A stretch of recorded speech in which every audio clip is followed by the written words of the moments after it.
This is the story of the city which challenged and embraced the tide of change. The Garden Festival would take place on the banks of the River Clyde, the great progenitor, the nation's industrial artery for 2 centuries. A river of great history, once alive with vessels. Ferries crammed with horses and carts, vans and trucks, and the people of Glasgow. Rich with their own heady combination of wisdom, warmth and wit. Streetwise people, ready to tackle and laugh at the ups and downs of life's slipways. Glasgow, never pretentious, always a working city. A city of ingenious people, able to engineer good humor for every occasion, and, at work, to engineer for the demands of the world. People capable of exploiting every conceivable industrial or commercial opportunity. Little wonder that the qualities of pride, strength, survival and determination were everyday. They were qualities which were needed during the lean years as smokestack cities across the Western world watched and felt the tremors of the advancing sunrise technologies. But the same determination and will to compete was there as Glasgow set its sights on the future, determined to dust itself down, polish itself up, and put the heart back in the city. The city, of course, already had a distinguished record in staging major events. It was the home of the great Empire Exhibition, that extraordinary extravaganza of the 1930s. The scene changes to Westminster Hall, London, where a great concourse of members of Parliament, diplomats and peers is gathered to hear the Prime Minister and Mr. Attlee.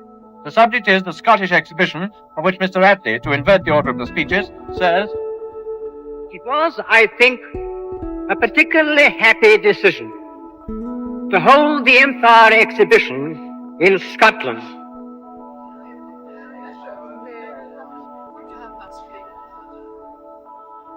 Across the nation, the message would spread. Around the globe, satellites would transmit pictures and programs for the world's media. In the next 5 months, the white-knuckle ride would twist and roll and coast and corkscrew with 500,000 daredevil passengers. The tower would rise effortlessly and treat over 1 million visitors to a unique view of Glasgow and beyond. The trams and trains would shunt and shake and shugle with 1 million passengers each. 9,000 performers, some professional, many amateur, would descend upon the festival to bring together the very best of gardens and horticulture with the art, history and heritage of Scotland. 2.5 million people would cross the spectacular Bells Bridge. 1.25 million tourists would flock to the festival from around the world. And when the fireworks finally burned out 5 months later, they showed that a record-breaking 4,345,820 visits had been made. This is the new Glasgow. Things are coming up roses. 100 years earlier, a prince and princess of Wales had visited the dear green place. Now, a great-great-grandson and his princess were to formally open the Glasgow Garden Festival 1988.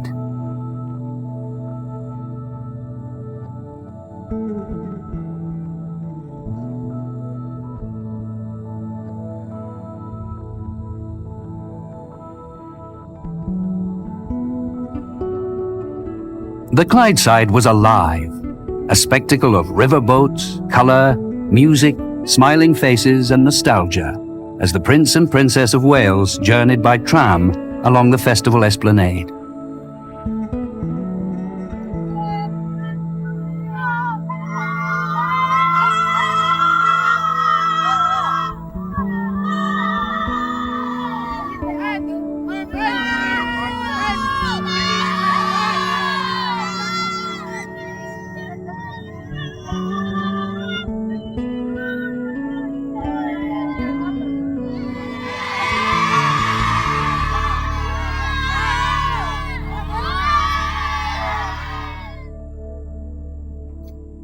A sea of activity as the Prince and Princess of Wales make their way on the Festival Belle, a Mississippi paddle steamer, complete with New Orleans jazz band. And all round ships' sirens sound, sailing dinghies bob on the waves, and thousands greet the royals from the quayside.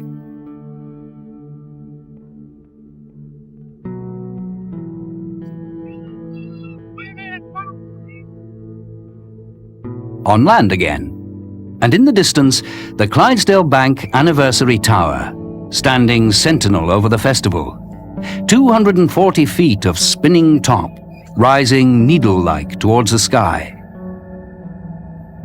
Scotland's towering event symbolized by a towering achievement. There were many, in more ways than one, banking on the success of the tower. After the royals, 1 million more would join Glasgow and Scotland in reaching for the sky.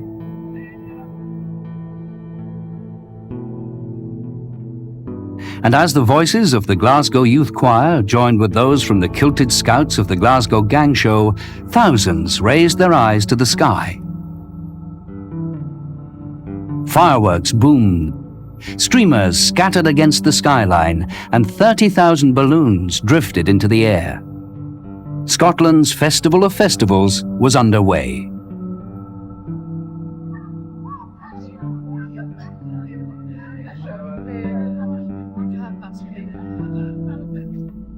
Across the nation, the message would spread.